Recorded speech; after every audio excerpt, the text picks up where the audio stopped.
ਅਗਲੀ ਅੱਜ ਦੀ ਜਿਹੜੀ ਸਭ ਤੋਂ ਵੱਡੀ ਨਿਊਜ਼ ਕੈਲੀਫੋਰਨੀਆ ਦੀ ਇਹ ਆ ਵੀ ਸੈਨ ਫਰਾਂਸਿਸਕੋ ਦਾ ਜਿਹੜਾ ਇਮੀਗ੍ਰੇਸ਼ਨ ਕੋਰਟ ਆ ਉਹ ਜੋ 100 ਮੌਂਟਗੋਮਰੀ ਸਟਰੀਟ ਤੇ ਆ ਉਹ ਇਸ ਸਾਲ ਬੰਦ ਹੋਣ ਜਾ ਰਿਹਾ ਆ। ਇਸ ਸਾਲ ਦੇ ਐਂਡ ਵਿੱਚ ਬੰਦ ਹੋ ਜਾਊਗਾ। ਜਨਵਰੀ 27 ਦੇ ਵਿੱਚ ਸਾਰੇ ਜਿਹੜੇ ਕੇਸ ਆ ਉਹ ਕੰਕੜ ਵਾਲੀ ਕੋਰਟ ਆ ਜੋ ਉੱਥੇ ਮੂਵ ਕੀਤੇ ਜਾਣਗੇ। ਜੋ 100 ਮੌਂਟਗੋਮਰੀ ਸਟਰੀਟ ਸੈਨ ਫਰਾਂਸਿਸਕੋ ਦੀ ਇਮੀਗ੍ਰੇਸ਼ਨ ਕੋਰਟ ਦੇ ਜਿਹੜੇ ਸਟਾਫ ਆ ਜਿੰਨੇ ਕੁ ਰਹਿੰਦੇ ਆ, ਬਹੁਤ ਸਾਰੇ ਤਾਂ ਪਿਛਲੇ ਸਮੇਂ ਦੇ ਵਿੱਚ ਫਾਇਰ ਕੀਤੇ ਜਾ ਚੁੱਕੇ ਆ। ਉਹਨਾਂ ਨੂੰ ਇਹ ਦੱਸ ਦਿੱਤਾ ਗਿਆ ਆ ਵੀ 1 ਸਾਲ ਤੋਂ ਬਾਅਦ ਇਸ ਸਾਲ ਦੇ ਐਂਡ ਸ਼ੁਰੂਆਤ ਜਨਵਰੀ 2027 ਚ ਜਿਹੜੇ ਕੋਰਟ ਜਿਹੜੀ ਆ ਉਹ ਮੂਵ ਬੰਦ ਕਰ ਹੋ ਦਿੱਤੀ ਸਕਦੀ। ਜਾਊਗੀ। ਜਦ ਕਿ ਜੋ ਛੋਟੀਆਂ ਲੋਕੇਸ਼ਨਾਂ ਆ ਸੈਨ ਫਰਾਂਸਿਸਕੋ ਜਿੱਥੇ 630 ਸੈਨਸਮ ਸਟਰੀਟ ਆ ਉਹ ਖੁੱਲੀ ਰਹੂਗੀ।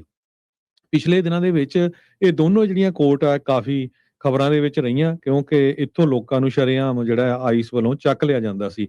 21 ਜੱਜ ਸੈਨ ਫਰਾਂਸਿਸਕੋ ਦੀਆਂ 2 ਇਮੀਗ੍ਰੇਸ਼ਨ ਕੋਰਟਸ ਵਿੱਚੋਂ ਫਾਇਰ ਕਰ ਦਿੱਤੇ ਗਏ ਆ ਟਰੰਪ ਐਡਮਿਨਿਸਟ੍ਰੇਸ਼ਨ ਵੱਲੋਂ।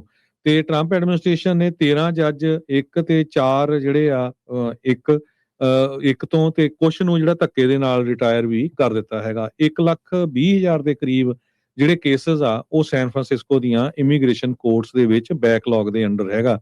ਇਹ ਜਿਹੜਾ ਟ੍ਰਾਂਜੈਕਸ਼ਨਲ ਰੈਕੋਰਡਸ ਐਕਸੈਸ ਕਲੀਅਰਿੰਗ ਹਾਊਸ ਆ ਉਹਨਾਂ ਦੇ ਮੁਤਾਬਕ ਆ। ਕਹਿੰਦੇ ਭਈ ਕਈ ਜਿਹੜੇ ਕੰਕੜ ਬੇਸ ਜੱਜਸ ਆ ਉਹ ਵੀ ਫਾਇਰ ਕੀਤੇ ਗਏ ਆ। ਕੰਕੜ ਵਿੱਚ ਵੀ ਸਿਰਫ 7 ਜੱਜ ਰਹਿੰਦੇ ਹੈਗੇ ਆ।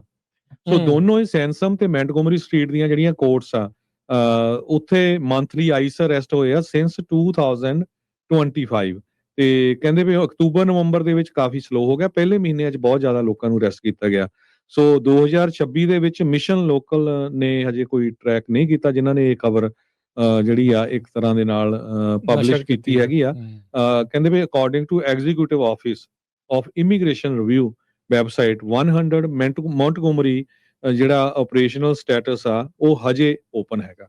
ਯਾ ਪਰ ਕਹਿੰਦੇ ਵੀ ਮਿਸ਼ਨ ਲੋਕਲ ਵਾਲੇ ਇਹ ਕਹਿ ਰਹੇ ਵੀ ਸਾਨੂੰ ਸੋਰਸ ਦੱਸ ਰਹੇ ਆ ਵੀ ਇਹ ਇਸ ਸਾਲ ਦੇ ਵਿੱਚ ਸੈਨ ਫਰਾਂਸਿਸਕੋ ਦਾ ਇਮੀਗ੍ਰੇਸ਼ਨ ਕੋਰਟ ਆ ਉਹ ਬੰਦ ਕੀਤਾ ਜਿਹੜਾ ਉਹ ਜਾ ਸਕਦਾ ਆ।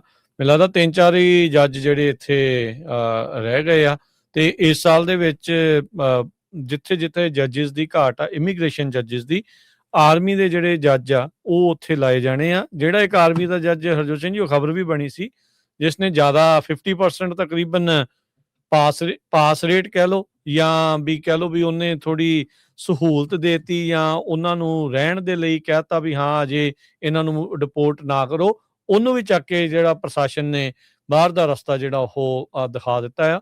ਸੋ ਮਤਲਬ ਇਹੀ ਆ ਵੀ ਸਖਤੀ ਜਿਹੜੀ ਹੈ ਇਦਾਂ ਹੀ ਬਰਕਰਾਰ ਰਹਿਣ ਵਾਲੀ ਆ ਤੇ ਇਹਨਾਂ ਦਾ ਨਿਸ਼ਾਨਾ ਟੀਚਾ ਜਿਹੜੇ ਉਹ ਕਹਿ ਸਕਦੇ ਵੀ ਉਹੀ ਇਮੀਗ੍ਰੇਸ਼ਨ ਕੋਰਟਸ ਆ ਜਿੱਥੇ ਜ਼ਿਆਦਾ ਜਿਹੜੇ ਕੇਸ ਆ ਉਹ ਪਾਸ ਕੀਤੇ ਜਾਂਦੇ ਆ।